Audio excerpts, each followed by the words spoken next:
Hola, mi nombre es Felipe Gavilán y en este video vamos a continuar analizando el libro de Arquitectura Limpia de Robert Martin.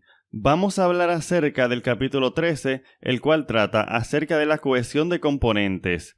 Ya vimos en el pasado que un componente es la unidad mínima desplegable de un software. Ahora lo que vamos a hacer es que vamos a hablar de la cohesión de componentes, es decir, ¿qué debemos colocar en un componente para que sea cohesivo? La cohesión tiene que ver con qué tanto se relacionan los elementos de un grupo, qué tanto tienen que ver entre sí. ¿Estamos ligando cosas que no tienen que ver una con la otra? Pues si hacemos eso tendríamos una baja cohesión. Ahora, si tenemos elementos parecidos o relacionados en un mismo grupo, diríamos entonces que tenemos una alta cohesión. Así que, vamos a comenzar. En este capítulo se nos habla acerca de 3 principios para poder evaluar en qué componente poner una clase. El primer principio es el de equivalencia de reusar y desplegar. En síntesis, este principio nos dice que si un componente es reusable, es porque es útil que sea desplegable por sí solo. Del mismo modo, si un componente es desplegable, es porque otros componentes lo quieren reutilizar. De ahí que se hable de equivalencia, porque uno implica al otro. Aunque ya sabemos que un componente es la unidad mínima desplegable, si no es reutilizable, entonces no tiene mucho sentido tenerlo en un componente en primer lugar.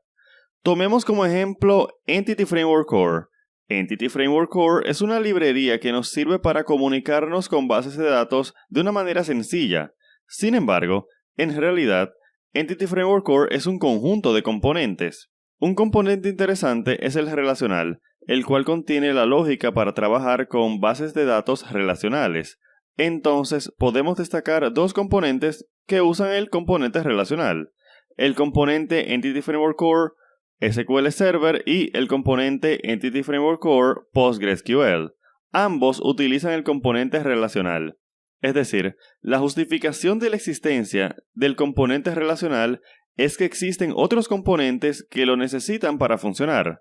Por tanto, no se trata de simplemente crear componentes porque sí, sino que debemos verificar que la existencia de nuestros componentes se justifique en la necesidad de reutilizarlos. Y claro, este componente va a contener aquellas clases que sean necesarias para que dicho componente haga la función que tiene que hacer. El segundo principio que vamos a ver es el de reutilización común.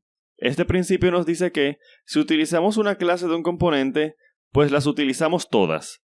Otra manera de ver esto es que no debemos forzar a nuestros usuarios a depender de código que no utiliza. Claro, porque si para reutilizar una simple clase tenemos que bajar todo un componente lleno de muchas clases que no usamos, pues estamos haciendo que el usuario dependa de código que no utiliza. Aquí la moraleja es que las clases de un componente se tienen que reutilizar entre sí. De esa manera, si dependemos de la clase A de un componente, pues esta clase a su vez depende de una clase B y esta de una clase C, y así de tal manera que, aunque sea indirectamente, dependamos de todas las clases de un componente o al menos de la mayoría. Volviendo con el ejemplo de Entity Framework Core, como vimos, tenemos componentes para trabajar con SQL Server y con Postgres, pero sería absurdo que, si yo quiero utilizar Entity Framework Core con SQL Server, yo tenga que obtener las clases relacionadas con conectarme con una base de datos de Postgres, Oracle, MySQL, etc. Ya que estas clases no se utilizan entre sí, no tiene sentido colocarlas en el mismo componente. Finalmente, tenemos el tercer y último principio.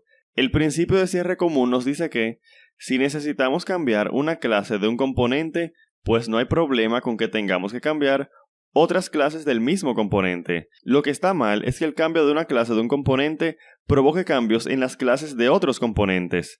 Es decir, un componente debiera tener una razón para cambiar y no múltiples razones.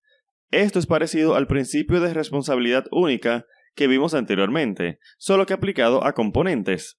Por tanto, debemos velar porque las responsabilidades de las clases de un componente vayan relacionadas a un mismo fin independiente de otros componentes.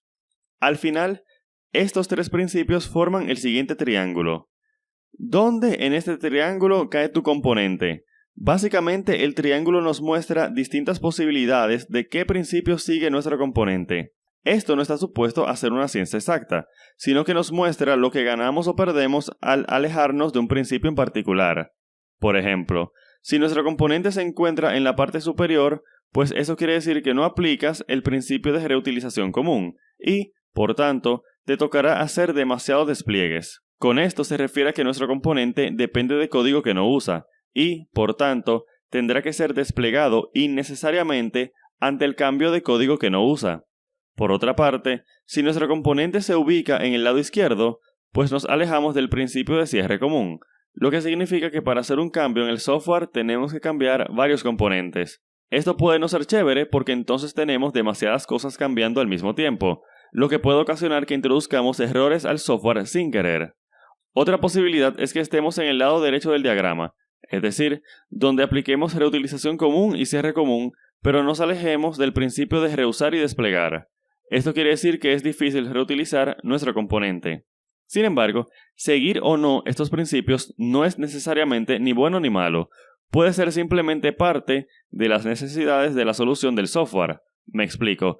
Tal como lo plantea el libro, cuando creamos un software para nosotros, a lo mejor no necesitamos que sea reutilizable, nos basta con que funcione. Por tanto, es natural que demos prioridad a despliegues eficientes y a que no demasiados componentes cambien al mismo tiempo, sin pensar tanto en la reutilización, pues la reutilización de componentes a lo mejor no es nuestra prioridad. Y puede ser que a medida que nuestro software evolucione y nuestro negocio progrese, pues sí queramos tener componentes reutilizables.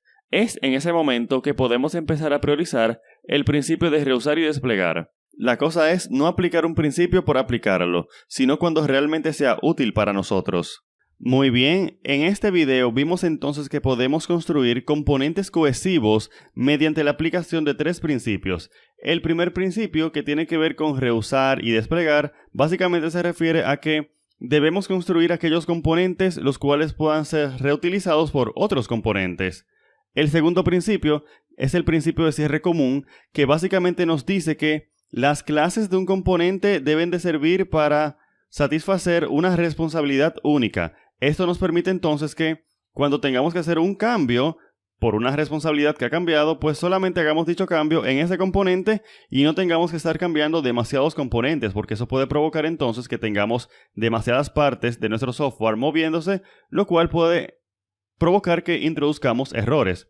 El tercer y último principio es el principio de reutilización común, que básicamente nos dice que no debemos hacer que nuestros componentes dependan de código que no usan. ¿Por qué? Porque esto puede provocar que tengamos que hacer demasiados despliegues.